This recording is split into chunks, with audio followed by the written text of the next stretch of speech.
আলহামদুলিল্লাহ, আজ একটি বড় বাংলা কলার ছড়ি কাটতেছি আমার বাগানের। গাছে পাকছে, 2-3টি পাখি খেয়ে ফেলছে।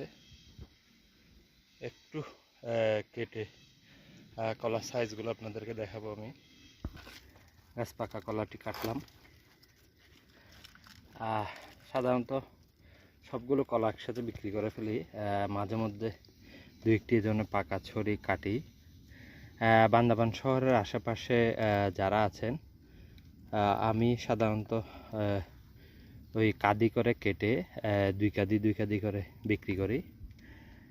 দাম জিজ্ঞেস করবেন না, কারণ আসলে ছবি ভিডিও দেখে কলার সাইজ বোঝা যায় না। আশা করি কম হবে, বাজারের যারা খুচরা বিক্রি করে এদের থেকে অনেক কম হবে। পাইকারি পুরো ছড়িটা আমি যে বিক্রি করতে পারি যে দামে, সাধারণত ওই দামেই থাকে।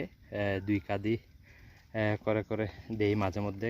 আশেপাশে বন্ধুবান্ধব, ফ্রেন্ডস অ্যান্ড ফ্যামিলি যারা আছে ওদেরকে দিয়ে থাকি। যাদের লাগবে একটু জানাবেন, হয়তো বা শেষও হয়ে যেতে পারে। একবার দিতে না পারলে পরবর্তীবারে দিব। জাস্ট লাগলে বলবেন, শুধু দামাদামি করতে হবে না। আশা করি দাম বেশি হবে না। আরেকটা বিষয় একটু শেয়ার করি।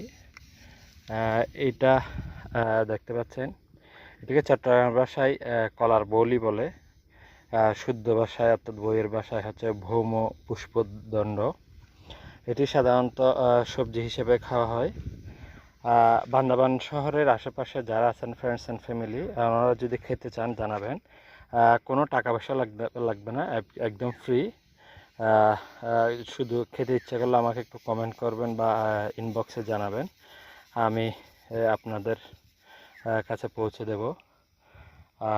আর এই ধরনের কলা আসলে আরও থাকে। এটা ছাড়া কেউ যদি অনেক সময় কলা, ভালো বড় সাইজের বাংলা কলা বান্দরবান থেকে ঢাকা অন্যান্য জায়গায় কুরিয়ার করতে চায়, আত্মীয় স্বজনের কাছে পাঠাতে চায়, যদি এই ধরনের কারো প্রয়োজন হয় বড় ছড়ি আমাকে জানাবেন, আমি দিব।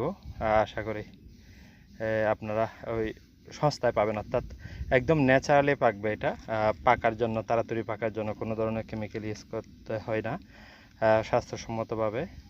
এবং প্রতিটি কলার ছড়ি কিন্তু পরিপক্ক হওয়ার পরেই কেটে থাকি, যার কারণে ভালো মানের একটি কলা পাবেন। ধন্যবাদ।